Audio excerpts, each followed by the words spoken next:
Hello, everyone, and welcome to another edition of Mormon Stories Podcast. I'm your host, John DeLynn. It is February 28th, 2023, and so often we hear the request to not always interview famous people or celebrities, and not just to cover truth claims, but what many of you love are just faith stories, Mormon stories of regular, average, everyday Mormons. And I don't know if anyone really fully meets that criteria because we're all unique in different ways. But today we have for you one of those. We have for you today Lance and Brandee Heppler. Hey, guys. Hello. Welcome to Mormon Stories. Thanks. We are excited to be here and in the riveted chairs with the brick wall. Yeah. It's like and we're the most normal you'll ever find. How firm a foundation those brick walls are firm.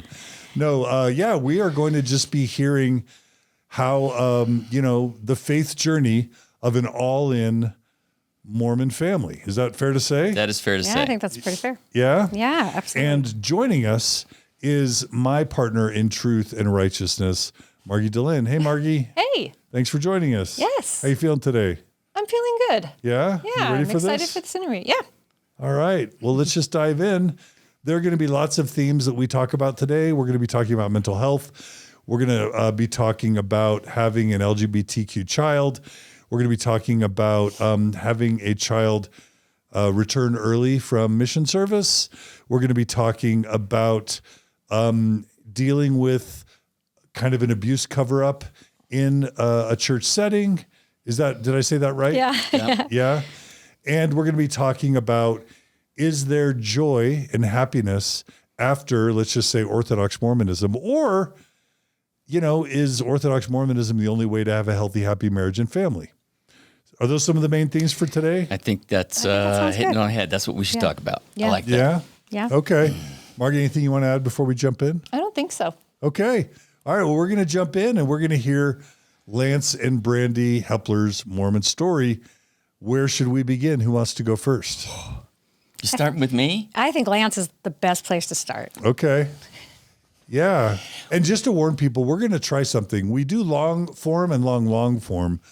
Today, we're not going for long form. Today, we will touch on the parts of their early journey that really tie into these major themes that come up later. But we're going to try to do less of that deep dive that includes going really long in the earlier parts of their story. Margie?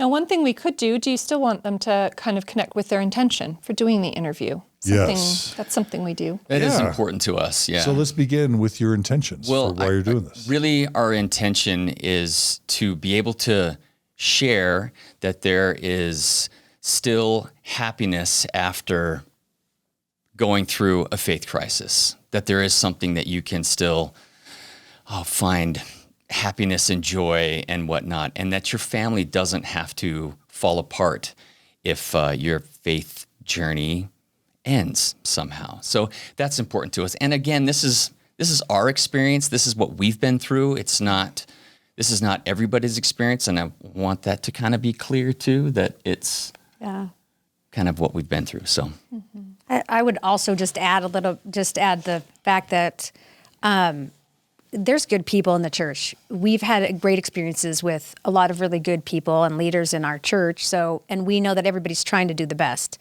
I think that ours goes a little further where, we're just bringing up maybe things that we found that could affect us. And so, we're not here to bash anybody. Just really want to show the positive things that we can do and things that have happened in our lives. I love it. All right. So you want to give hope and you don't want to tear anyone or anything down. correct. Yeah. All That's not what we're here for. Perfect. All right. Well, let's dive in. Lance, tell us a bit about your Mormon background that kind of feeds into your marriage and family story. Sure. I have a long genealogical history in the Mormon Church. I am a multi-generational Mormon. My Wilford Woodruff is actually my great-great-great-grandfather on my father's side.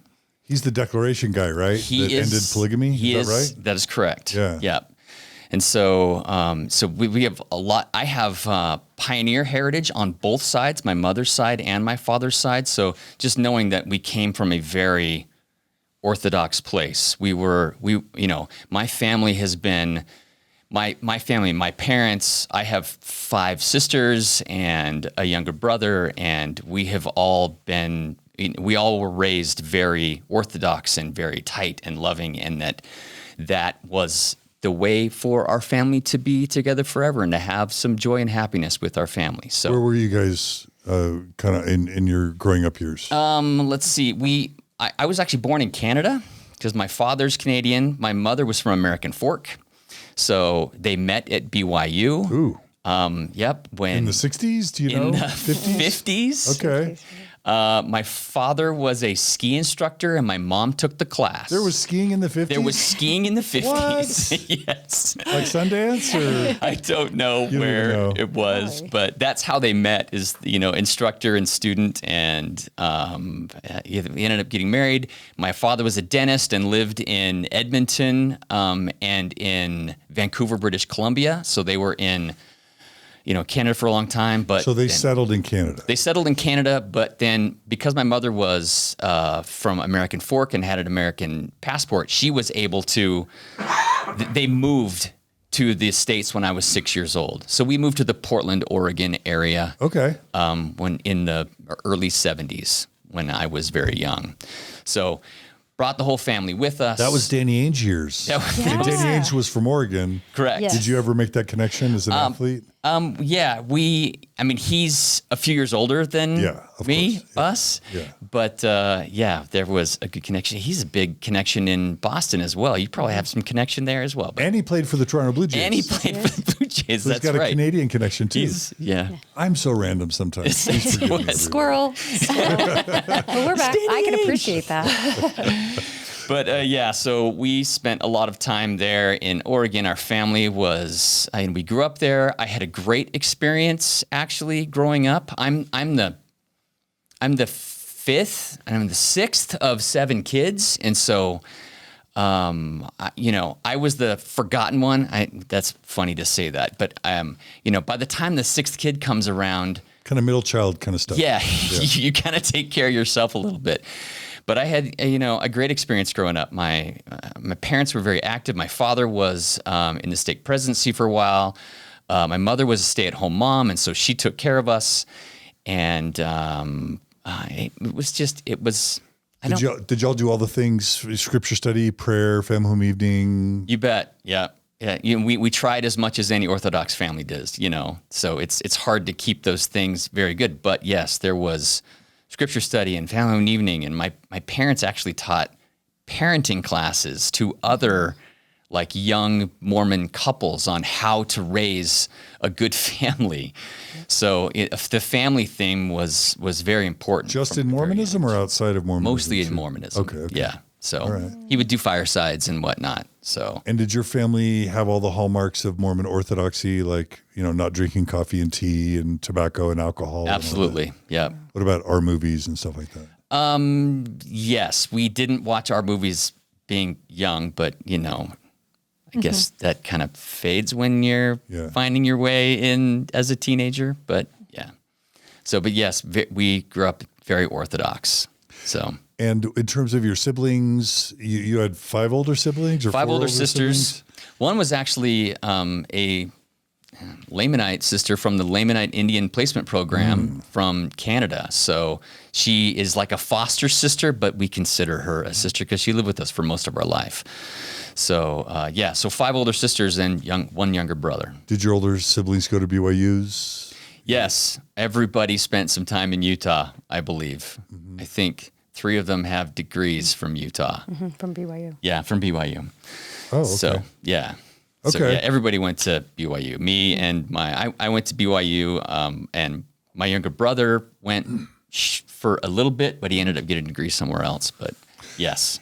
Do you remember what the church meant to you kind of spiritually as a child and even as a teen? Did you believe in it? Did you love it? Did you pray? Did you try and get to know if it was true? Talk about kind of your spiritual journey as a Mormon child and teen. for me, it was what my family did. So because it was, I looked up to my parents very much. They were a huge influence on me, growing up. And because they believed so much, I felt like that I should believe as well. Growing up in Portland, there was not a huge, Mormon population, but enough that there was like we had release time seminary in high school, enough for a few classes with release time seminary. So you had seminary religious instruction integrated into your high school experience. That's surprising. Yeah. I didn't know you could do that in Oregon. I knew that, Arizona, Utah, and Idaho, but not Oregon. Yeah. When I hit high school, we had our own building next to the high school. So yeah, I would say that I never really had a great like faith building experience as a youth. It just seemed like the right thing to do. And I've always been kind of a non-controversial guy, go along with the not the path of least resistance, but at least not really make waves with the people around me, and, want the people around me to love and respect me. I don't know where that came from in my youth, but it did. You're saying kind of a people pleaser? Yes, I am a people pleaser. Well, yeah. all his sisters and stuff called him Golden Boy. Yeah, I was the kid that didn't get in trouble and didn't stray from the plan and got good grades and was an athlete and things just went right for me. I guess they still kind of do because he's Lance. Because you're Nephi. Maybe that's probably closer. That's a good point. That's a good. Yeah. That's a Did you good identify analogy. with Nephi? Yeah, I think I did. Sure. Certainly being born of goodly parents and trying to, always do the right thing. Yeah. I'm just curious about how you would describe your experience of kind of being in that role.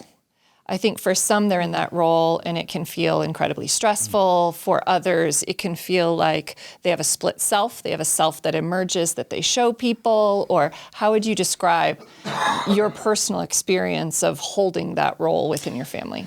That's a good question. I don't think that ever really crossed my mind. You did it. I just did my thing, I knew that I needed to get good grades and that if I focused on, my athletic abilities and athletic training, that would reap some rewards and benefits. And that if I did the right things and got my Eagle Scout and got my Arrow of Light and was a graduate from seminary, that I would lead down to the path that led to happiness with my forever family. So, I don't know that I guess I didn't take that role. It didn't hit me with stress, I guess. I mean, I relate because for me, grades and athletics and church, that was pretty much everything. Yeah. And family, I guess. Yeah. But, so for you, would you say that Mormonism worked for you in the teen years? Very much so. Yeah. It was a part of my identity and a part of who I was, and it stood me apart from my, a lot of my friends. What happens in high school time, with a lot of youth is you get to this stage where you're either going to stay with, your Mormon beliefs and faiths, or you're going to try to find your own way. And I didn't really think about this story, but I had a very faith-sustaining incident that happened when I was 14 years old, right when I was about to, get into more peer pressure from my friends. I had my best friend at the time was riding his bicycle to our house to go to a youth fireside. It was a Sunday night, and he was hit and killed by a drunk driver. And I was 14, and it was devastating. It was devastating to me as a person and losing a friend. And Was he LDS? He was, okay. Yes. That's why he was coming to the house, because we were having a fireside and he was riding his bike over. Yeah. And my best friends were all LDS growing up. You just connected with those people. And I think that experience, it reinforced my belief that alcohol was evil, and that the Word of Wisdome was a true principle, and that, you know, if we wanted to be happy and faithful and fulfilling, that you lived the gospel principles, including the Word of Wisdome, not drinking and smoking. And that just like solidified it for me. Okay, somebody made a poor choice and was drinking and driving, and my best friend ended up getting killed because of it. And so anytime I was tempted from friends in high school, because how do I say this? I was popular in high school. Just say it. He was super popular. I mean, You were well liked. You were well liked. I was, Highly palatable. I was on the track team. I actually did the spring musical Grease when I was a junior in high you school. the John I was Travolta Danny character? Zuko. Yep, Danny? I was the John Travolta character, and Wow. so You could sing? I could sing, kind Dang. of. Are you having some You're an feelings over there, athlete who John? could sing? I mean, he's hot, right?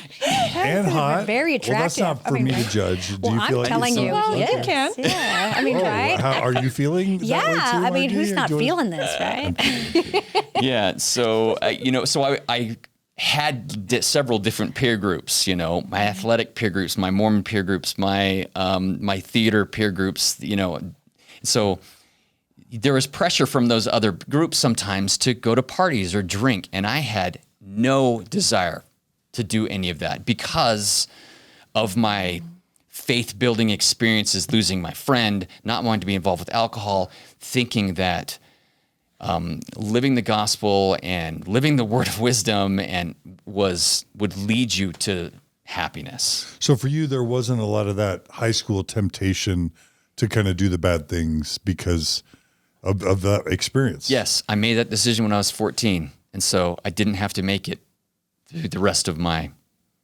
youth years. Yeah. Yeah, you were talking about kind of,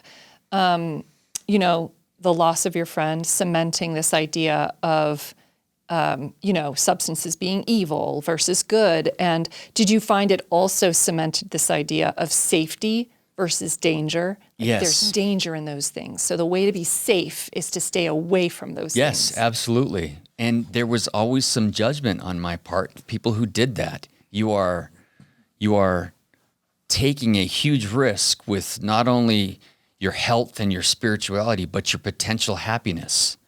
That I was taught, and it was just reaffirmed to me that those things weren't part of a successful life. So, Yeah. Okay. So, so by the time you graduate from high school, sounds like the ideal Mormon experience in Oregon. very much so. Great Mormon family. Yep. Super popular athlete, performer. I'm sure academic. You did well. Keep going, John. I like this. Golden Mormon boy. Golden Mormon boy. Okay. And really quickly, how about your mission? Like, where'd you go? And did you do school before? I did. So I went to BYU in 1989 or 1988 when I graduated from high school. I spent a full year at BYU. I was on the track team at BYU. Okay, so you were a Division I athlete. was Division and I I have to say, because Margie was an athlete at BYU during this time, they were a top 5 in the nation Yes. cross country and track team. So you got recruited to a top 5 Well, Division I school. Good question. Or you walked on. I walked on. Okay, yeah. Yeah. So I was recruited to several other schools, University of Oregon and some other schools with big track programs. But I wanted to go to BYU because that's where our family went, and that's where good Mormon kids went to school, is to go to BYU. And BYU is cheap if you're Mormon. So I thought, okay, that's a great option for me. So I went to BYU and I walked on the track team there and ended up making the travel team. I was a decathlete. So I did 10 different events. Plus I also threw the javelin and did the triple jump in the open events as well, because I was decent enough at those events that I could kind of compete. And because they were already taking me to meets, I could score more points for the team. I was not an NCAA like championship level athlete. I was a point scorer for the team. I knew where my place was. So I wasn't fantastic. I was just a decent athlete that could do a little bit of everything okay. So that experience at BYU was actually very good for me. I met some friends that I have become lifelong friends with. What year were you a freshman? 1988 Okay. and 89. And you were in Helaman or? I went to Helaman Halls. Yep. Okay. Hinckley Halls. Yeah. That's where I met all my buddies, was in Hinckley Halls. Mark, you just made big eyes. Why'd you make big eyes? Oh, just because we have parallels here. And I was in Helaman. I was in Mayhall. Well, the year after you got there, right? Were you there, 88? You said 80. I was 88, 89. Okay, So you would have been 89, after. 90. Yeah. Yeah. So, Sorry. No. Yeah, it would have been weird. Because Margie also did track and cross country for BYU. Yes. So you Yes. guys would have During the same years. We would have been at the same meets, at the same practices, although we don't recall each other. Did you know Patrick Shane? Sure. Or Poole? What was his name? Craig Poole. Craig Poole. Yep. Okay. Yeah, he was the women's coach, and Yeah. Patrick Shane was one of the women's cross country coaches. My coaches were Mark Robinson and Ed Hershey, I think was his name. Would you have known Frank Fredericks or Yes, or I Yemi? was What's his- teammates with Frank Yeah, Fredericks they and were in Yemi, the the 400 meter runner. Yeah, I knew you bet. Frank and Yemi a little bit. Oh yeah. Yeah. Yes, I know. Yeah, I'm good friends with those guys still. Still? Yeah, They're still around. they're still around. Oh, goodness. Yeah. Frank Fredericks is actually on the International Olympic Committee now. Oh, wow. Yeah, so he's really made a career. Okay, we won't go down those. We could It's another just go. squirrel. But it's really not that strange that we didn't know each other because of, we were saying, how the teams were separated, particularly track. It wasn't, we got a little bit closer to the men's team with cross country, but the girls team and the women's and men's teams were. They didn't wanted to mix. keep it They didn't mix a whole lot. Yeah, but that experience at BYU, I ended up meeting 5 guys that have become lifelong friends, and so and we all grew very tight together. And we met because we just were on the same hall in Helaman Halls. Was my roommate, and a couple were across the hallway, and so we became very good friends, and we became very tight. And so that experience was actually very good. But when my freshman year ended, everybody was getting their mission calls. Everybody was going on the mission. And I don't even remember making the decision to go on a mission. It was just like, this is the right thing to do. And so, I mean, even if I wasn't, completely converted, but it was just the lifestyle I led, that's the next step. This is what we do. So I put in my papers and went on a mission. And you got called too? I got called to the South Carolina Columbia mission. And I was devastated. I was really upset. I really wanted to go, abroad. I wanted to go foreign. I wanted to learn another language. And the fact that I wasn't going abroad or learning a language was kind of, it was upsetting to me. I had a really hard time with it. I think that was like my first real crisis that happened in my life. Yeah, with my because Nephi's faith. supposed to go foreign, basically. Yes. Well, that's a marker, don't you think? Nephi's go foreign. I went foreign. Yeah, Right. right. What's wrong with you? What's wrong And with you get me? to learn another language, and then you can use it later. And My younger brother went to the Canary Islands. Yeah. Wait a second. Why does he get to Speaking go Spanish, right? speaking Spanish Yeah. and go to a province of Spain, and I'm going to Freaking- Greenville, South Carolina? Yeah. Wait a second. no offense to Greenville, Yeah. South Carolina. That's a beautiful place. So, but yeah, I matter of fact, I remember getting the mission call and I couldn't talk to anybody. Back then, it wasn't a thing to read your call in front of all your friends and family, and it was a big announcement. I got my call in the mail at Helaman Halls. I just opened the letter and read it and saw that I was going to South Carolina, and I was so ticked off that that I'm like, how can the brethren be inspired to? I should go to Australia if I'm going to speak English, or I should be going to Peru, or Thus pride. Thus Yes. absolutely rears its pride. ugly head. Yeah, I remember. Ego. I got in my car. I drove to Rock Canyon in Provo, and I hiked 2 miles up into Rock Canyon, and I sat on the rock, and I told myself, I'm not going to come down from this rock until I feel good about this call. 2 days later, just kidding. No, I stayed up there for a couple hours, and I really needed to come to terms with it, that this was going to be okay, and that this was called of God, and this is where I was supposed to be. And so I did. I went on my mission, and I actually had a great experience on my mission. I actually loved it. I met fantastic people. I met great friends. I, was involved with the conversion of some people that were just, beautiful, wonderful stories. So I was completely committed during my mission, for sure.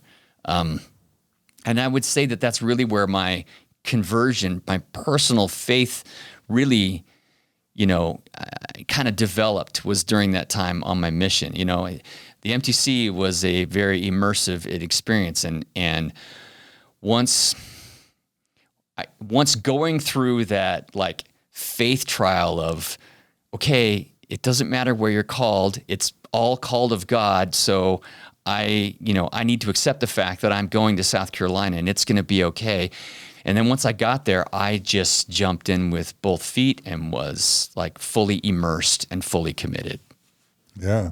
So by the time you get home from your mission, you're even more all in. Correct. Yeah. One thing that I think is interesting about what you're in your narrative a bit is this idea of what a great fit, honestly, up until your mission, that optimization plan that the church does, and probably our identity as a white male. Yes. That probably doesn't hurt. But just what a great fit for your personality, for the way that you show up in the world, it seems to have been.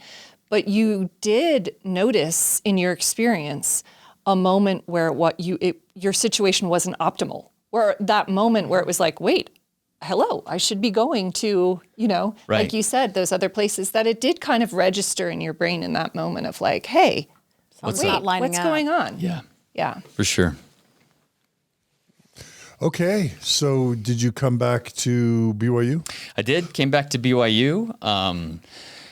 Went right back to school, and all my buddies that everybody went on missions. We all came back to BYU, and we actually all lived together for the next 3 years. We rented a house together, and we all lived together. I kind of had a unique BYU experience because I lived with the same 4 guys through all 4 years at BYU, and none of us got married during that time. Oh, wow. And we all became very close. And it wasn't like we weren't like dating or trying to find Oh yeah, they a were wife. dating. Oh yeah, we did plenty of They dating. all dated. we did plenty of that. None of us never like felt like we met the right person. So we kind of had a unique BYU experience in that we lived together for 4 years. So of course these guys now are like some of my best friends and still are. So I love that. Yeah, we had this really fantastic experience with that. But yeah, I was fully committed all through my BYU time, and the right step and the right place to go was to eventually I'm going to graduate and I'm going to find a wife, or maybe that would beforehand, but I ended up not meeting Brandee till late in my senior year. He was panicked. Yeah. He was going to be leaving BYU and without a wife. What was he going to do? I was about to graduate. That's life. I wasn't married, and I thought, how am I going to find a good I got to Mormon find wife her quick before the door shuts. Yeah. I met Margie my senior year. That is See? real. And there was some panic. Yeah, I'm for is sure. true. I thought the same there thing. I'm was like, I'm going to go definitely to some grad school and find then- my wife at University of Texas. That's not going to happen. Slim pickings, right? Yeah. At least Mormon. Yeah. So gotta decide my senior year. Got to find her and decide. Done. Right. Or host. Yeah. Okay. Yeah. A little bit of fire there. There was some urgency. Yeah. I would say that. Well, let's pause that and let's jump back, Brandee, to your Mormon story. Just give a little bit of your Mormon. Mine's not background. nearly as interesting. No, I'm sure. Don't do that. That's so Mormon for the woman. I know, to go, right? Oh, that's my whole story Listen, doesn't if we're matter. not gonna let me do that, then my whole sense of humor is out the window because I'm very self-deprecating. Oh, okay. So that's my wheelhouse. All right. Let's So not mess with that. So let's spend 12 seconds on your story. Okay, thank you. All right. I'm glad you're on the same page We're as on me. the same level. Thank you. So basically, let's just go to your marriage. Yeah. Okay. So basically. anyway, so I grew up but I will say I don't have that generational Mormon story, and actually that did sort of funny enough, kind of affected me. My parents are both converts. So my dad joined the church through the missionary basketball program. Oh. I don't know Where? if you know that one. I think it was in the Tri-Cities. He lived in the Tri-Cities. Tri-Cities In of Washington? Washington In Washington State. State, yeah. And he played basketball with the missionaries, and I think they just always bugged him. So he's like, okay, fine, I'll get baptized. So real faith conversion. Both of my mom and dad came from a broken home. Definitely alcoholism in both of their families. And my mom, her father was quite abusive and alcoholic. And so she was living with, they both lived in Salt Lake. Actually, my dad worked for KSL at the time, but my mom. The television station? Yeah, KSL's here. Yeah. Oh, yeah, here in Salt Lake. He sold advertising for KSL. As a non-member? He was a member. It was after he became a member. Okay. And then my mom joined the church because a family that she was living with at the time, she'd gotten kicked out of her house and she was working for a lawyer. And they were Mormon and converted. And then they met at a church dance. In Salt Lake. Salt Lake? Yes. And okay. So converts. So they didn't really... It was just kind of different. And then I grew up, I have two brothers, an older brother and a younger brother. My younger brother's 9 years my younger, and he and I are very close. I think, so I grew up in Tacoma, Washington, and something that I know is until about 14, and there was just me and one other girl, and she had, like, her grandfather was, patriarch, and you and one other girl. So we're in LDS. we're in LDS and So a thing. small ward. Yeah, for very Not a big youth No, program. actually a pretty big ward, but for some reason it was only us two. For young women. For in young your women, ward. yeah. So growing up, so that was sort of unique. The older group there was a lot more girls, but yeah. But I remember feeling that because my family, anytime she and I would go somewhere, she and I were really good friends. She'd always say, "Oh, well, do you know this person?" And her grandfather was a patriarch, and if they'd met Mormons, and they're like, "Oh yeah," and I'm like, "Yeah, my parents are nobody." Just but it's funny how that just felt that way. So you felt like a second-class Mormon. I absolutely did. Yeah, I think I always sort of did. So anyway, growing up in the church, lived there until I was 14, and then moved to Arizona. I didn't even know what like a Jack Mormon was or anything. I was a good kid. I was a middle child. What part of Arizona? Well, first we lived in Mesa, and then we lived in Scottsdale. Okay. And so I was always, same thing though, very staunch. So even though my parents were converts, we prayed at every meal, prayed at night. We would kneel and pray, and I just think I always was sort of, I'm like Lance, where I didn't have like a huge thing that, conversion. I was a good kid. I didn't want to get in trouble. I never liked getting in trouble. So I tried to do all the right things. And I just thought that the church, that's what I did. And I believed. I don't, So, see? Yeah. I mean, it sounds, and really quickly, what things you were into in high school? So I have ADD. I know it's probably hard to tell. So I have ADD, and I think studies were hard, but I did okay in high school. I did pretty good in high school. I'm an artist, so that's kind of a really good outlet for me. And I did track in high school.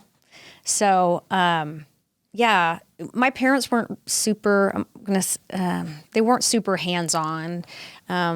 Like they didn't come to everything. They didn't come to all my track meets. They didn't come to, I think they were just different. Like I said, they both came from broken homes, but I think they joined the church because they wanted to create.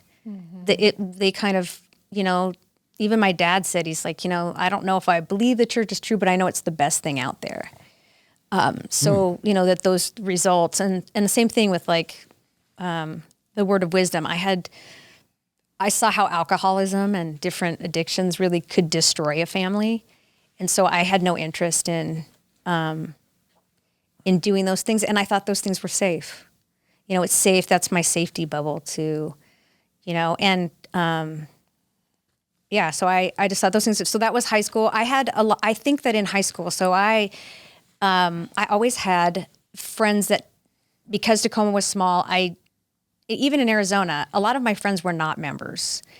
And I think I kind of held myself up as being able to show them that you could be Mormon and you didn't have to be, really boring.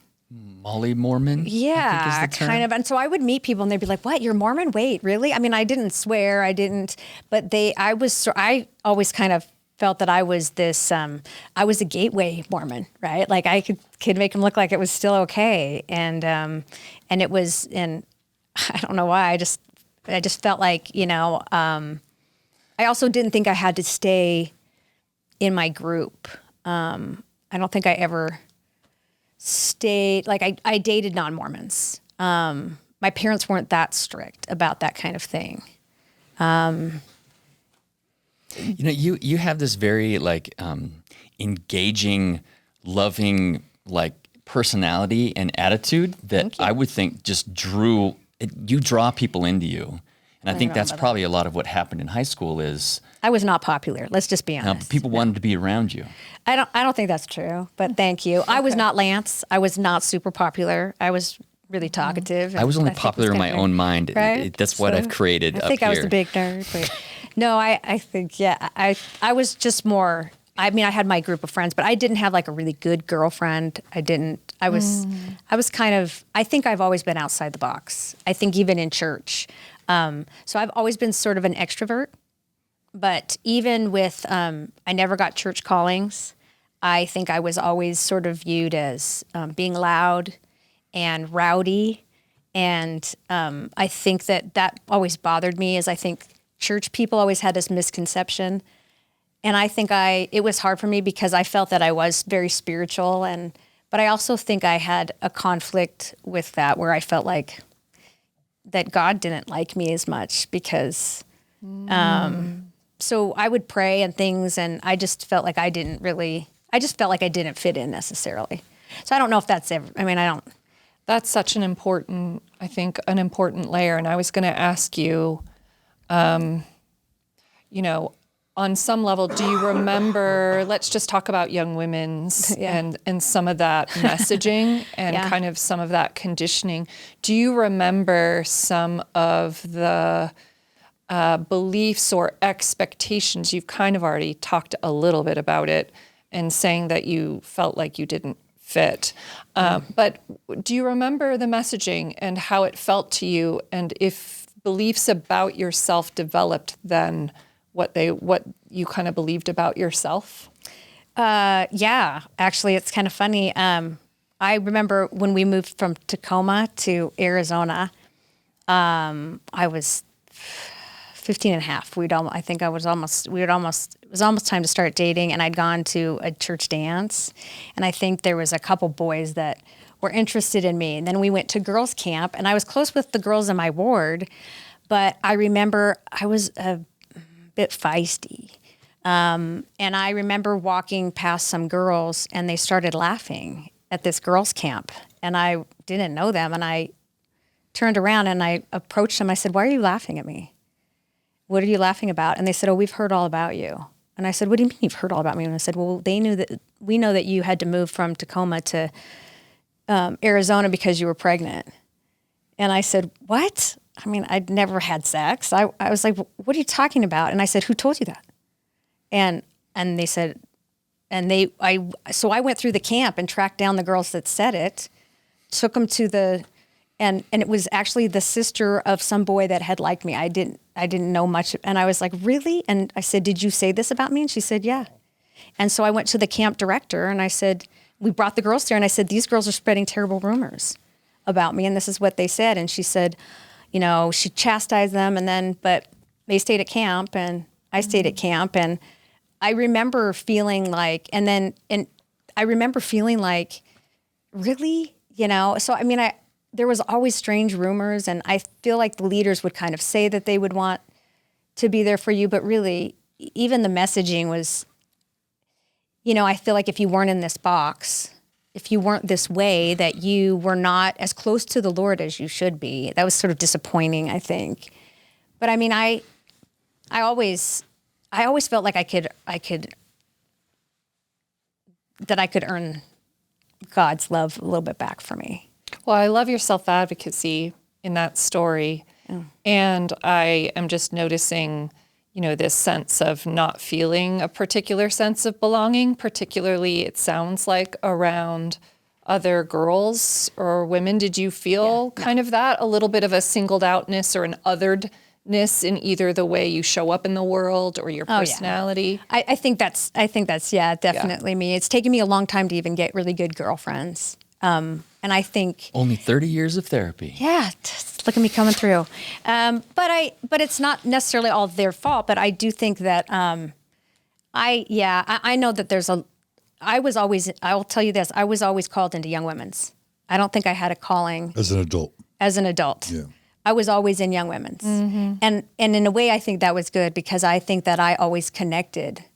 And I'm very big on inclusion. Yeah. And I do think that there's a lot of times, I think I loved kids. I was, always a nanny, and I tend to always go to that kid that everybody likes to label as a bad kid, because I always think that's there's usually something special about them or something. And I do think that sometimes we want to, it's something that's not safe about those people, right? We can't control those people.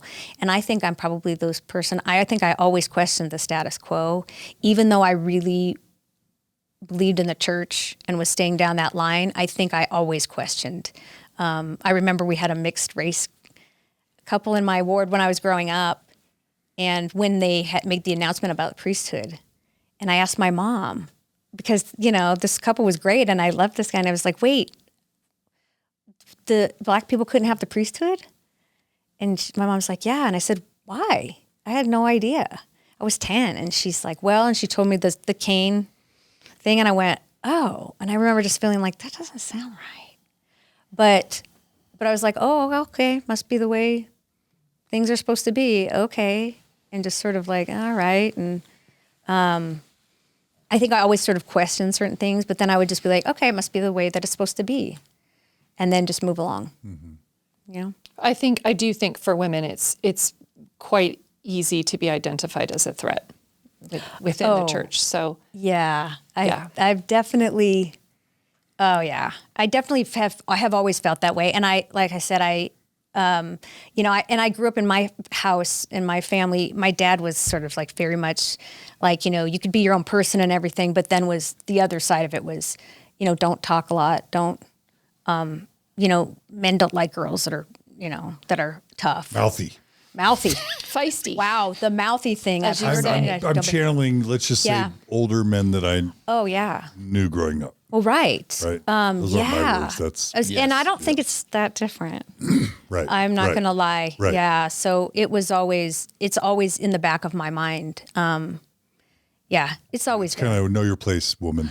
Absolutely. Yes. And Very patriarchal order-ish. well, yeah, I'm really right. fun at parties, but you don't want to have to work with me, right? You don't want to have to, you don't want to have to tell me why you're doing something. I should be able to say, okay, thank you very much, and move along. And we've had several situations where, I always felt like I knew I was never going to be called as, the General Relief Society president. And that was pretty fair.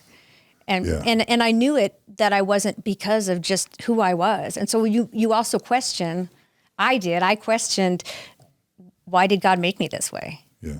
If he doesn't like this. And that's a struggle growing up, thinking really there's a lot of self-loathing to, this is not, and I think I still hold on to it. That's a hard thing to break. And it's hard, and you definitely distrust other women too, because I'm not a really competitive person with other women, but there's, you meet those women that are just like, and I'm like, okay, I can't compete with you, so I'm not going to. Yeah, I think you're talking about how it's tough to be a vocal, strong woman within a Mormon patriarchal context. Absolutely. Yeah. And I'm sorry. Yeah. I connect when I say I'm sorry that for the conditioning had you identify those parts or pieces of yourself as like a problem. Thank you. Or less valuable, less worthy things that were going to affect your salvation and threaten even where you or your family could end up one day.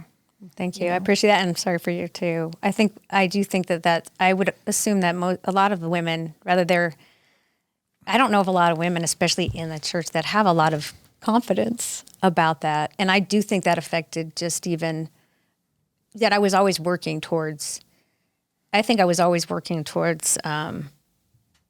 approval.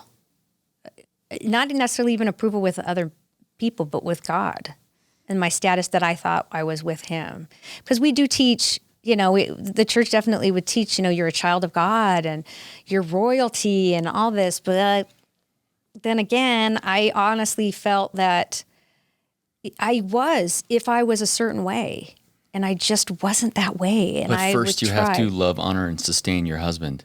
Well, and you have to talk very quietly, and you have to be able to deliver messages with a very, I could pretty much do the conference talks, right? That they now are having, and not to disparage, I'm just saying, I'm just not that woman.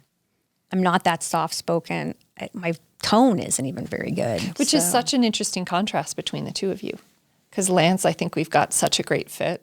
Yeah. Yes. And what I'm hearing from Brandee is just that there was fighting to stay. a lot of, and a lot of pain, though, that you've had to work through associated with not being a great fit and what was inferred, what you grew to believe about yourself because that was true. Yes. I think I felt like I represented all the misfits that really the church probably didn't want, and the women that probably were a little bit feminist, and they were, and they fought a little bit, but didn't want to fight too much. Cause I don't want to, and I think I still, I was that outsider but I felt like this is where I was supposed to be. I feel like there was definitely a proving ground all the time, but.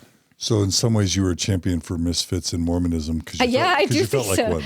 Yeah, I think so. Absolutely. Your strong vocal personality self. Right. Didn't feel like you fit within the conservative Mormon patriarchy, although you probably didn't have words for that at the time. Absolutely. Yeah. And I also think that I also was raised by a mom that was very, very, both of them were like, this is the safest place to be. So on the other side of it is I felt like, okay, but this is my safety zone. This is where I'm familiar. So I don't want to break out of that. Yeah. I want to stay here in this because, I also worried, like I said, there was alcoholism in my family. I think with mental health problems, you see that is a possible, very slippery slope. That if I go out of the church, I first of all thought, eventually I want to be married, and I don't want to marry somebody that could potentially be an alcoholic. Yeah. And then I also, with mental health, you don't want to self-medicate, and you don't want to. You see that's really probably where your family's gotten a lot of that. You see that there's a potential problem, and it was an easy answer to say I don't drink because I'm Mormon, rather than I don't drink because there's alcoholism in my family, and there's a lot of issues there. So I think the church isn't easy to, and I also stood out to some degree. I was different than other people anyway, but I definitely was different because I was a Mormon. It was like kind of this little bubble where I'd be like, oh, well, she's Mormon. That explains it all. So what goals did you have in terms of like your life? Were you a career woman? Were you wanting some big career? Like thinking about going into college years. Okay, so going to college. Okay, so I was an artist, but my dad really encouraged me to be an English teacher. Right? Because you can't make any money as an artist. So, and also even just saying that I was an artist was hard. So again, it was sort of this, you want to look professional. You want to look a certain way. I always knew I was going to go on a mission. I don't know why. I remember a member when I was 10 came up to me when I was 10 years old in my ward, said, oh, so, are you excited? I think they'd done a lesson about the temple marriage. Are you excited to get married and go on to the temple when you're an adult? And I said, well, I might get married after my mission. And she said, well, you're not going to go on a mission, honey. Only ugly girls go on missions. And I was like, well, maybe I'll be ugly. So, I don't know. And I remember thinking... Clearly, that's not the case. Well, whatever. But I just thought, well, okay, well, I'm going to go anyway. Again, it's that sort of like, I'll prove you wrong. I'll be good looking, and I'll go on a mission, which is crazy. But I don't know why I always felt like I was going to go. And again, and maybe it's that approval thing. But I knew I was going to go on a mission. And then I thought, okay, well, I'll go to school and I, hopefully go to BYU. And I started like with, art. But then really I wasn't that great at school. So, I worked, my parents didn't have a lot of money and I didn't have a lot of money for college. So it's like, I worked a lot of times. I live in Provo, a little bit of school, Provo, work, that kind of thing. But, and that's kind of what I did until I went on my mission. Where'd you go? I went to Manchester, England. Oh. I went to England. So it's mine not- was better than his. Yes. Yeah. I was like, yeah, It's I at deserve least- this. If Okay, not- we're off this train. We are not. Look, I'm we on the are other not train now. No, yeah. With Charleston, South Carolina anymore. Yeah, no. Okay? So It is a But beautiful I was off place. that. But, Yeah, but it is. it wasn't foreign speak. It wasn't second full- language, but no. it was foreign. Which thank goodness. The thing that's funny is that it was at the time when you paid for your mission, and my parents did not make a lot of money, and I had saved some money, but it was like one of the most expensive missions at the time. So that was kind of a struggle. But so I was excited, and it was a good mission. I enjoyed it. I had a really good mission president, and I think that made the difference. My mission president was Paul N. Davis, and the N stood for no fear. That was his middle name. And Wait, are you joking? no, he's actually from Holiday. Paul No Fear. Paul No Fear Davis, and I'm sure. Nofear. Yes. He had a middle name that was No no fear. fear without a Yes. space between the Yes, no and and the he fear. was the kindest man. That's he brilliant. had no guile. I loved him. He was like he was even after my mission, when we came into town, I would visit him, and he actually helped me a lot when we were struggling with some other things. And President Holland was my area president. So that was during the Tom Phillips kind of years. I think it was after or before that. Was that? I know that he. It's probably bad, but I know that President Holland came to Liverpool during my mission. He broke a pulpit.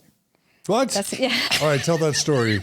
Okay. Tell the I story. wasn't at the conference. Start so just over. to say, You just kind of okay, I like to slide that in. No, for TikTok, we want a short on that. Okay, what happened? so I was not at the conference, but there's some good things about that. So President Holland showed up to Liverpool. I was in another area and gave a conference with a bunch of missionaries, and he was chastising the missionaries for not doing very good work.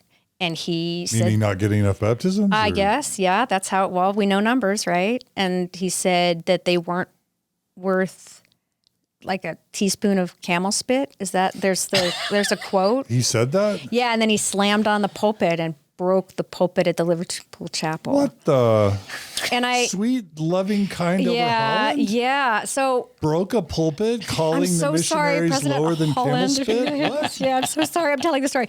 Okay, so Well, why are you apologizing? That's a good story. I know I think it's a good story too. The thing that is actually, so there was some missionaries that left the church, and that were really affected by that, and one of them wrote to him and told him that it affected him and that it was not okay. And I know my mission president and I were having a discussion way after that, and he said, "Brandee, were you at that conference?" And I said, "No, I wasn't at that conference, but we all heard about it." And he said, "Oh, because he's still kept in touch with President Holland. He said, because President Holland wants to know who was there so he can write them letters and apologize." Oh. And I went, "Really?" Well, okay, I was there.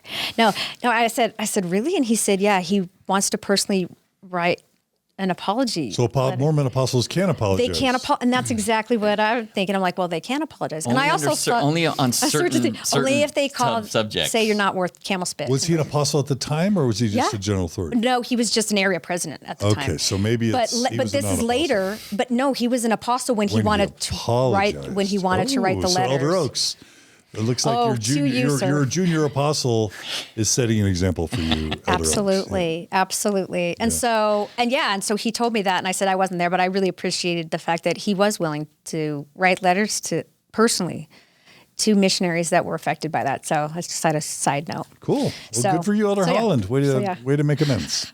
Right. So I had a good missionary experience. I had good companions and things, and England's hard. It's cold.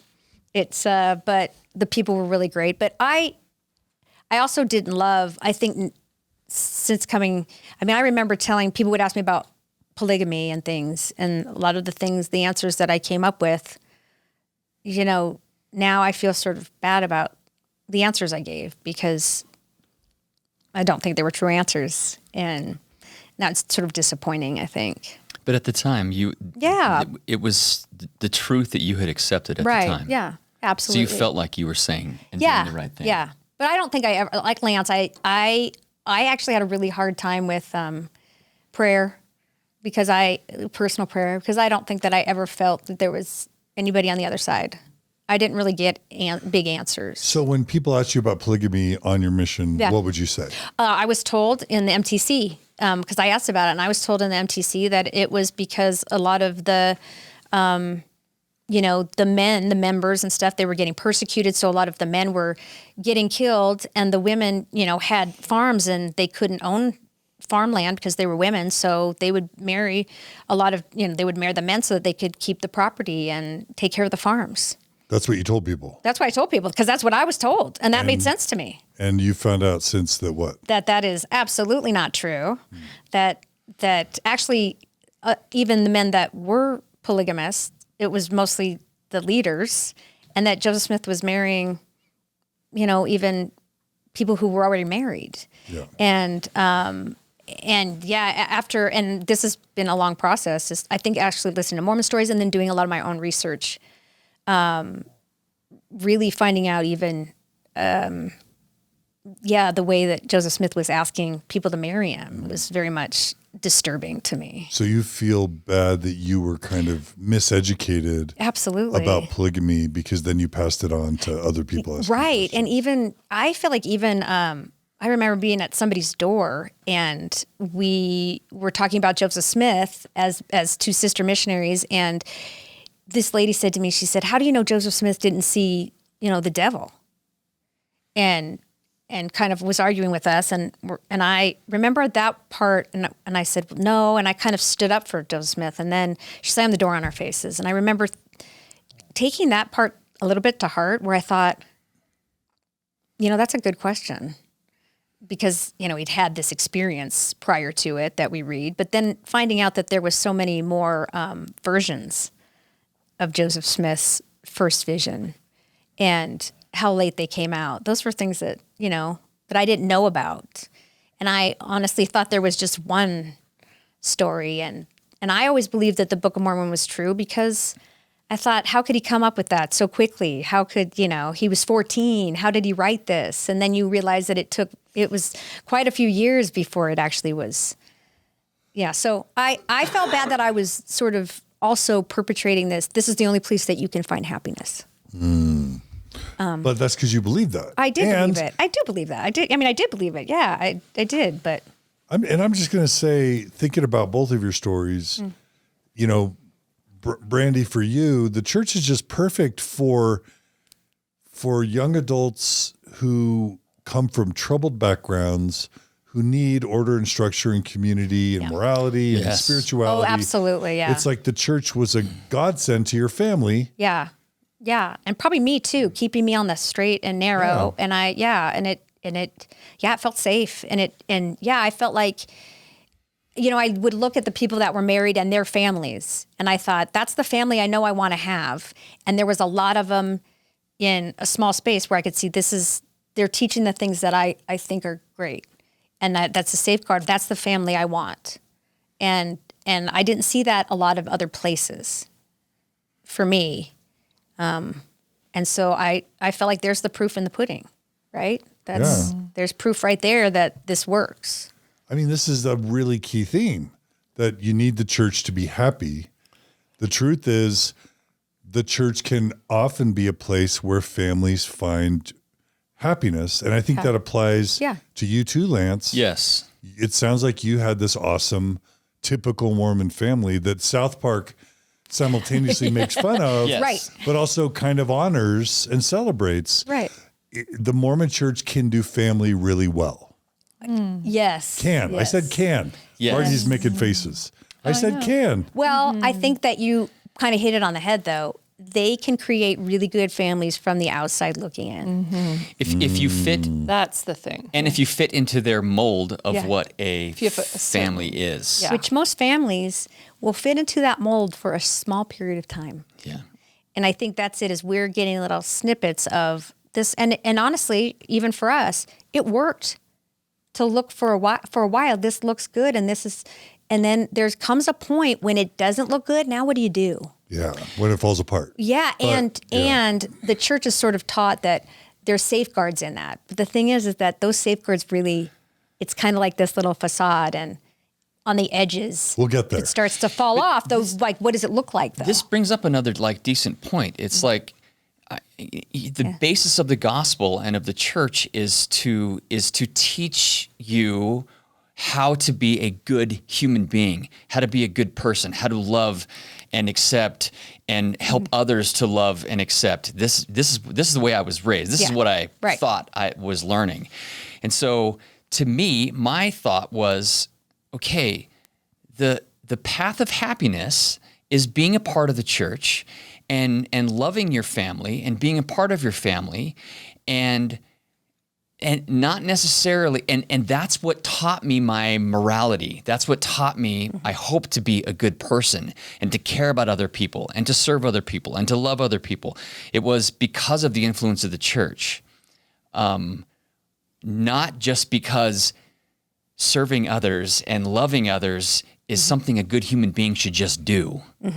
And I don't know, am I a good person because of my experience growing up in the church, or am I a good person in spite of that? And I didn't know what that answer was. So the theme that I think we're teasing out is, on the one hand, Mormonism can create a really solid structure for creating a family that feels safe and that feels ordered and feels stable and gets the, produces relatively high functioning, healthy, happy kids. And does it take more credit than it deserves for really just the teaching of sound principles and the providing of structure? Does it overreach? And I think we'll get to that. Yeah. I have another and. And I would say, at what cost internally to the members of the family to have it appear and look and function in a certain way that really benefits the church at large. Yeah. And that's what we're going to get to. That's paradox. Yeah. And what happens when things start to fall apart, when people Don't start fit the to not mold. fit the mold. Yeah. And I would say one other thing, and I think this is kind of important too, is that I think that Lance and I feel like I worry about, so I always believe that we should be getting, as Mormons, we should be getting out into community, right? I feel like they really like us to stick in our wards and our stakes, and that's where we give our art, and that's where we give our talents, time and talents. And I always felt like, and I always did sort of volunteer outside, and sort of was always on that outside view. And I think that a lot of people feel like if they're not giving to the church, that you don't get the points, right? You don't get that value. And I never believed that. Right. But I think because of it, Lance and I tended to be, we tended to have friends outside the church. Yes. We had tended to build the communities in both ways. We still had friends in the church, but we really were never afraid. And we tended to have the outside. Yeah. So, okay. So sorry. we'll get to that. Okay. But that's really important insight, because I think what I hear you saying is that the church is oftentimes self-serving versus being more outwardly serving, right? Right. Yes. It was important to give time to your family and to build that family so that it looks good. And then also, but then serving Strengthen and the that kind of church. things, also still manages to, but don't go outside the church. Okay. Because that's not insular. safe. It's a little insular. Yeah, a little And I bit. think that's also what the South Park episode kind of makes fun of, right? It's how insular How that family feels. Okay. So anything else about your mission, service, or experience that becomes fundamental to your journey later? Not that I can think of, but might come up later. I like to throw out those cat stories or whatever. Okay. Or President Holland stories. So. Yeah. Anytime we can dish Great. on general authorities. Excellent. It's Just, fun. With love. We do it with love, But yes. it's fun. People just love to hear stories about apostles. I mean, I do too. It's part of our patriarchy Right. conditioning, right? I think we like to see that they're human. That's really Yeah. great. But then we really like it if they apologize. Yeah. So, Okay. So you come off your mission. yeah. So And- with your faith, what? I think I've always been in. Super Super strong. in, super Okay. in, super easy for me. I will say because my father was not super in. He was never out, but he wasn't like, really that in. And my mom was just so focused on the church. That became, they were almost like a mixed faith marriage. And that concerned me. My mom was always disappointed that my dad wasn't this spiritual giant, that he wasn't going to be in the bishopric. And it came out pretty vocally with her a lot. And I loved my dad. I mean, I love my mom too, but I loved my dad. I really respected him. And so it really always sort of bothered me.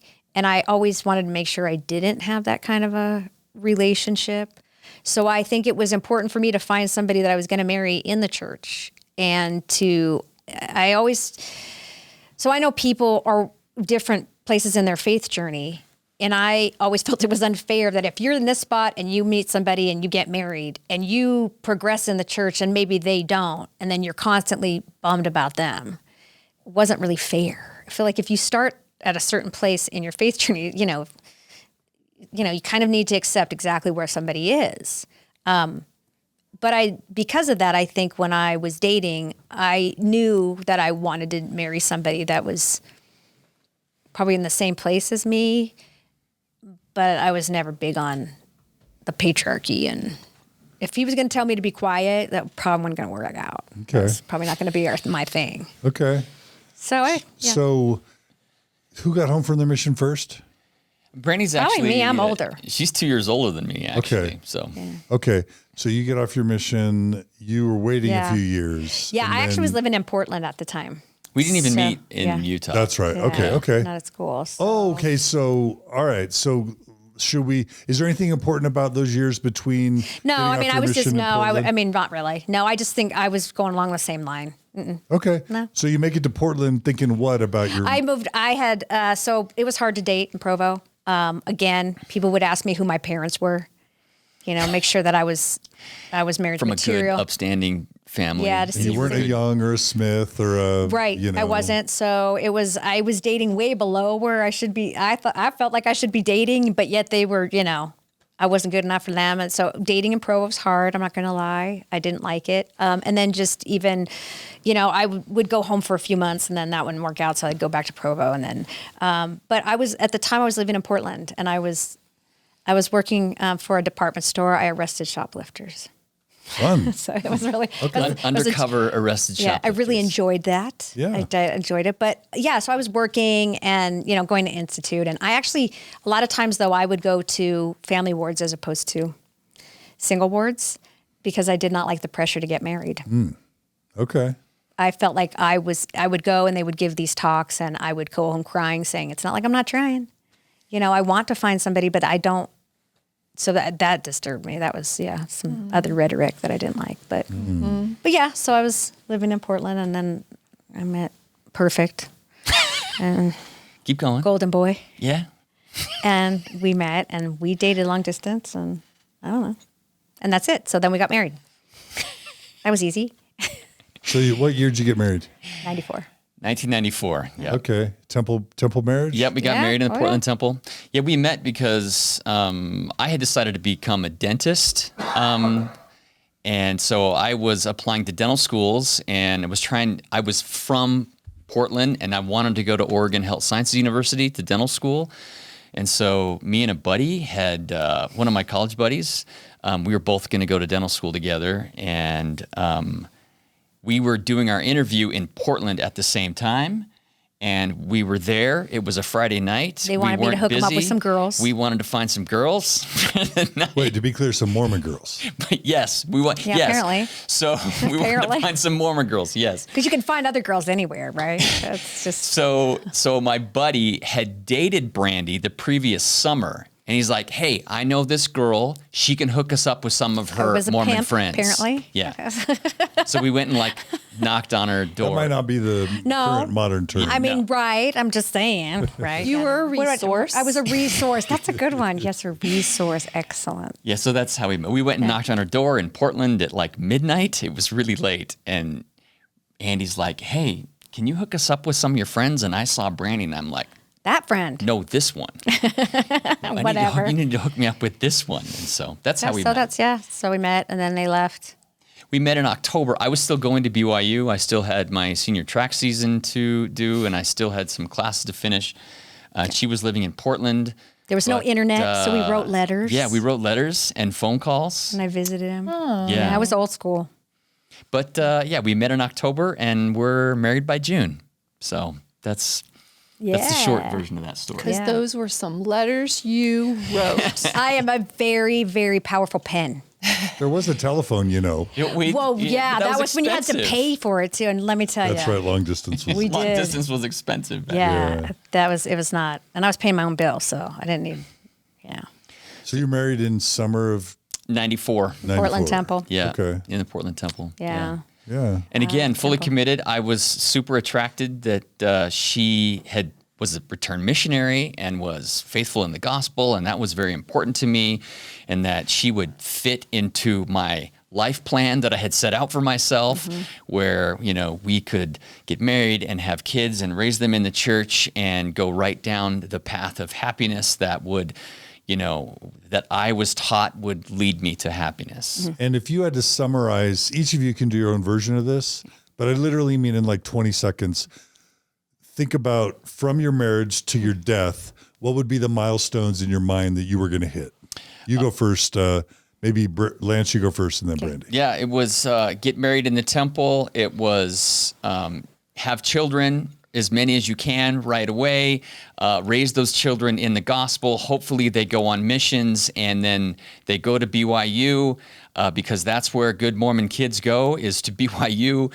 And then they get married and to good Mormon people in the temple, and they start bringing us little Mormon grandkids. And then, until, our bodies give out. Did you say they all serve missions? Did you say Yes. that? Or Yes. Or just I would hope that they would serve missions. So faithful kids, Yep. returned missionaries, temple marriage, all that. Yeah.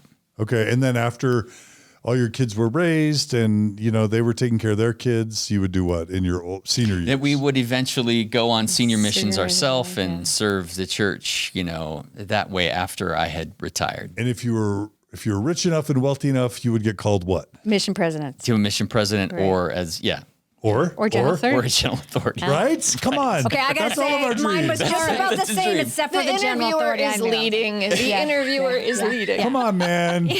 I was a Mormon boy. I was a Nephi. You're I was a exactly Nephi. right. All Mormon Nephis want to become mission president someday, and maybe a general authority. Am I wrong? Am I wrong? You're not wrong. that's probably No. Margie, I'm not wrong. He He's said not it. wrong. But He's it's not. mostly Utah boys, not Yeah, Oregon boys. But yeah. You're right. that's true. It's interviewer- interviewer instinct that's not leading the witness. And the interviewer doth give himself a wee bit away. I wanted to be a mission president Sure. and maybe a general authority. And so did he. That's Yes. right. That's Okay. right. Mine's Did the I same. plant that or was that true? No, you true. you did not plant that. All right. All right. Yep. Okay. So that was your version. Yeah. Anything you want to add? No, Brandee, that or- was absolutely the same. Okay. Absolutely. Except for maybe the general authority thing. I pretty much knew I was off the table. Did you want to be a mission president's wife? Well, I wanted to be a companion. Let's bring it up. Let's bring that up. Back then? No, I'm just saying now. If you look at how they list, I'm talking about back then. yeah, back then, all right, missioner, yeah, right, The template. mission. Say it. I'm saying mission president's wife, right? Not companion, mission president's wife. Yeah. Which I would consider myself a mission president. We got to stay in character for the time that we're All talking. right. That's right. Yes, mission No president's revisionist wife. history All here. right. Writing Fine, that's political right. correctness back into your Okay, story. so yes, yeah, absolutely. Because you had served a mission, Yeah. and that was near and dear to your heart, right? Yeah, exactly. I honestly, I think also serving a mission made me feel more worthy of meeting somebody and Because you were second-class Mormon, but back then, Absolutely. women yes, only served missions, like you said. right. Or if they, well, actually, yeah, I believe that even the APs told me one time that when my picture went up, they thought I was either crazy, or running from a boyfriend.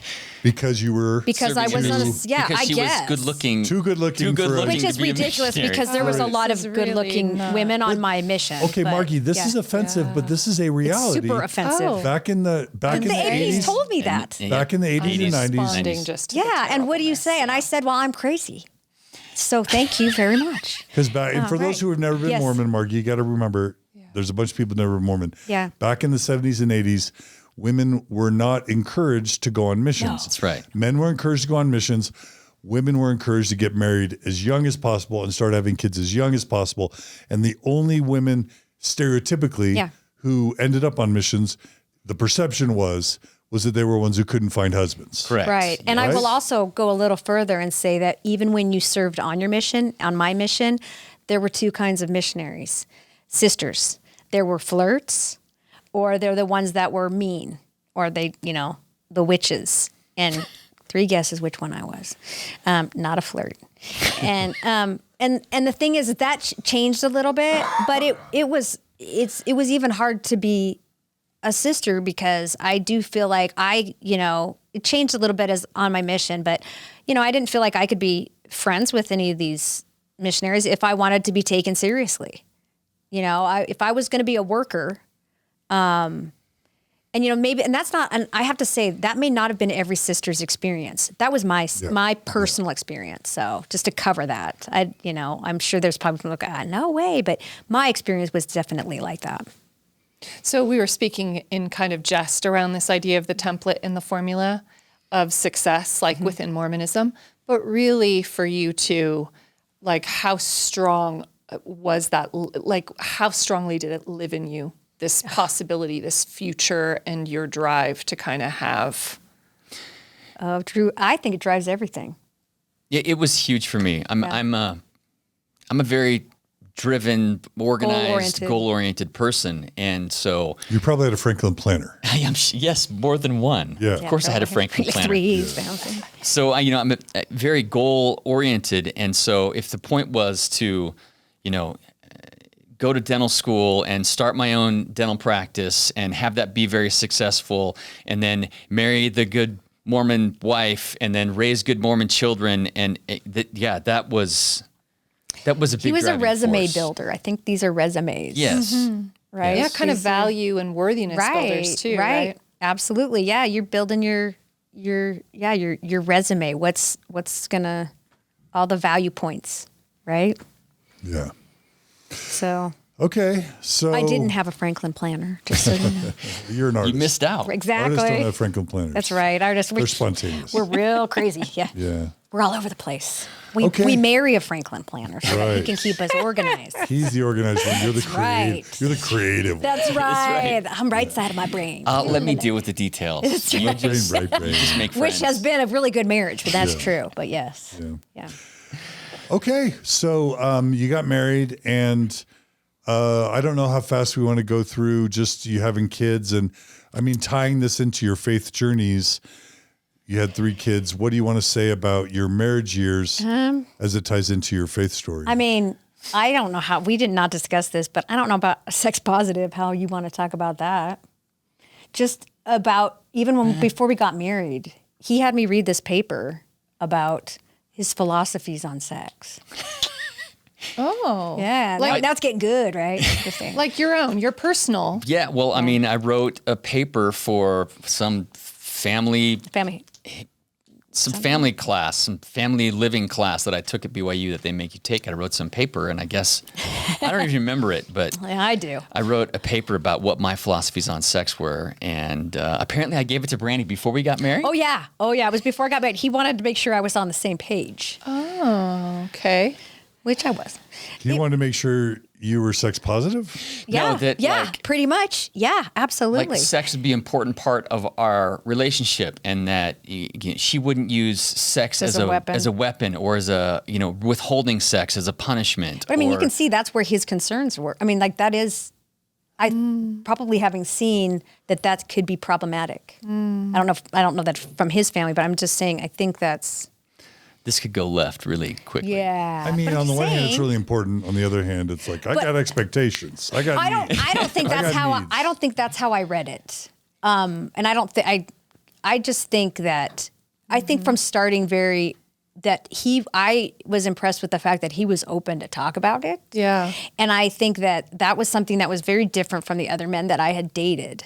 And I think that because of that, I really felt like, and I think that goes into the story where it really does, especially with women and things. And I also knew as a dad, I wanted somebody that was going to, if we had daughters, that was not going to, the shame and the box sort of thing. And I wanted to make sure that, I was marrying somebody that was sort of on the same page as me about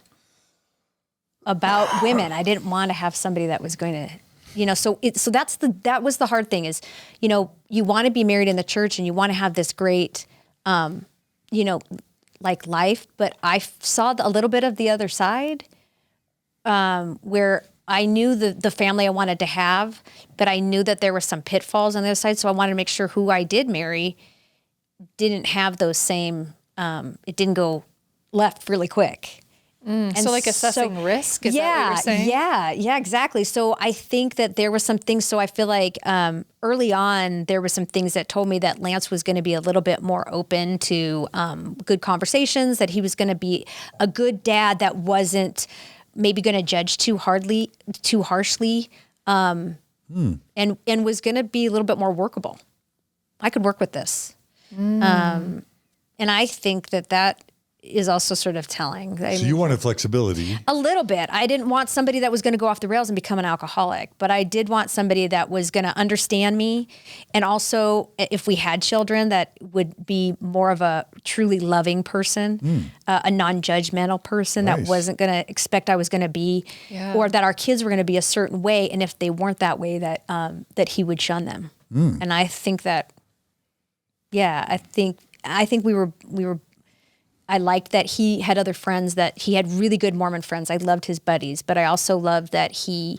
and still do. Yeah, and still does. But that he had other friends too, and that was... And that I didn't feel the judgment from him. Nice. So that's all. Okay. So we had kids. So sex positive and not too judgmental. Because we're sex positive, we had kids. Of that letter was... We got married and had some kids. Yeah. Okay. Yeah, we practiced the rhythm method of I don't know that that's true, but of birth control, and so we had 2 kids immediately. Lake's already. Stop.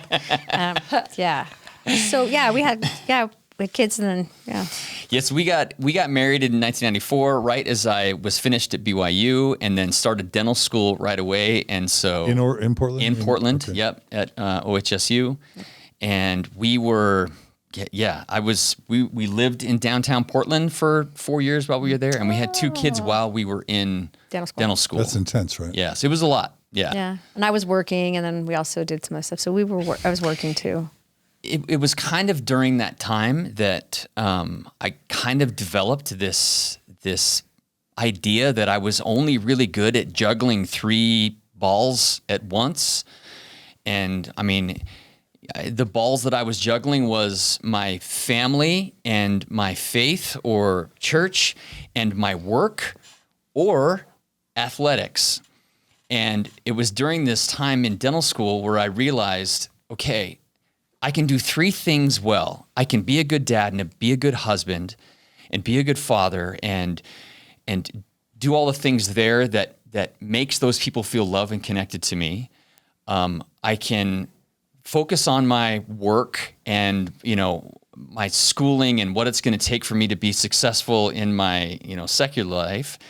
And I can be a good Mormon. I can be a good church member. I can, try to magnify my callings and do my callings well. But if I tried to add a 4th thing, that something would fall apart, or they would all kind of fall apart. So I didn't do anything really athletic through dental school because I just was focusing on those other things. Yeah, it was bigger. He was still cute. But he was Are you saying you gained weight in dental school? Yeah.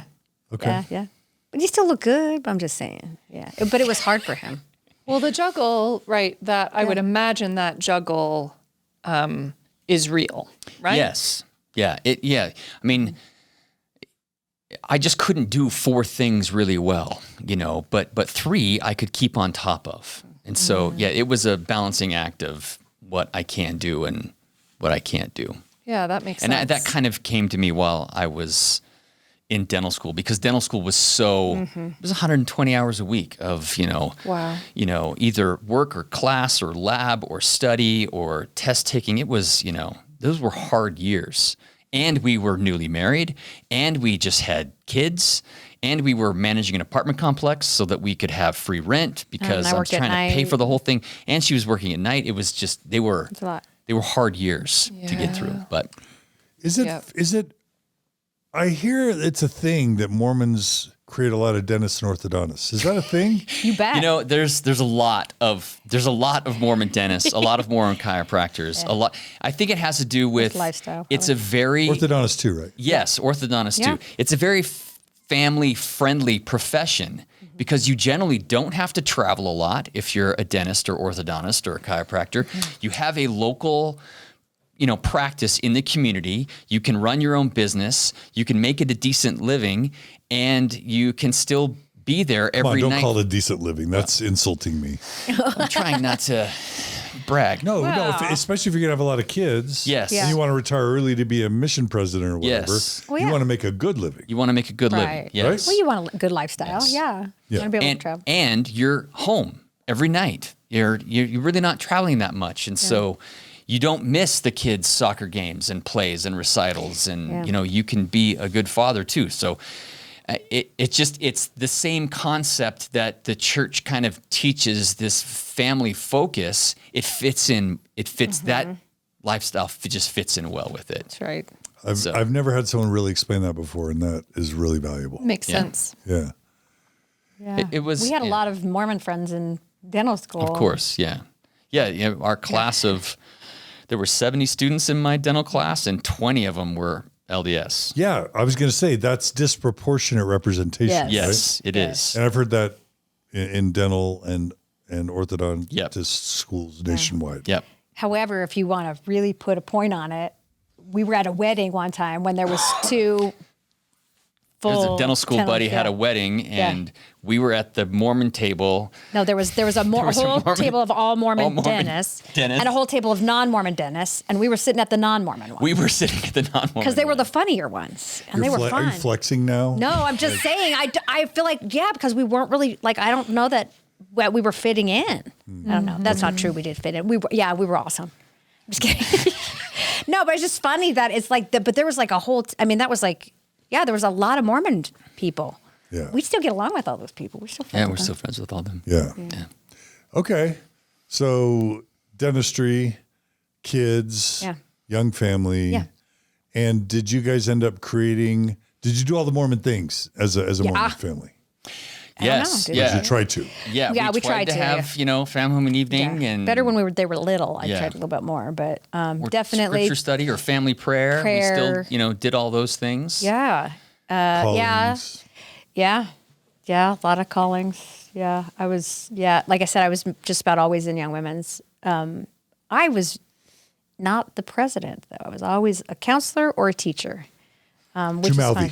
I think I was too mouthy. Yeah. I was a good jokingly. Everyone, don't yell at me for using the word mouthy. But I think there's definitely something to that. I'm not saying that's all of it, but I do think that that's definitely, I was really good with the girls and stuff. And kind of the keep sweet thing that we associate with Warren Jeffs. I think they would want to pick a young women's president that would keep sweet. Yes. Yeah. I think that, I'd like to say that. I don't want to think that the problem was me. So we did all the Mormon things, Trek. growing up. Yeah, Trek. I was a young men's leader and a scout leader, and being involved with my son and all his stuff. And we did Mormon treks, where that's where you recreate a hand cart journey. It's become very popular in the last 10 years. Is it one day or multiple days? It's usually over 3 days. We did 3-day ones. Yeah. We recreate a Mormon pioneer hand cart journey, and everybody pushes. Super fun. Yeah, you have a hand cart that you all load your stuff in, and you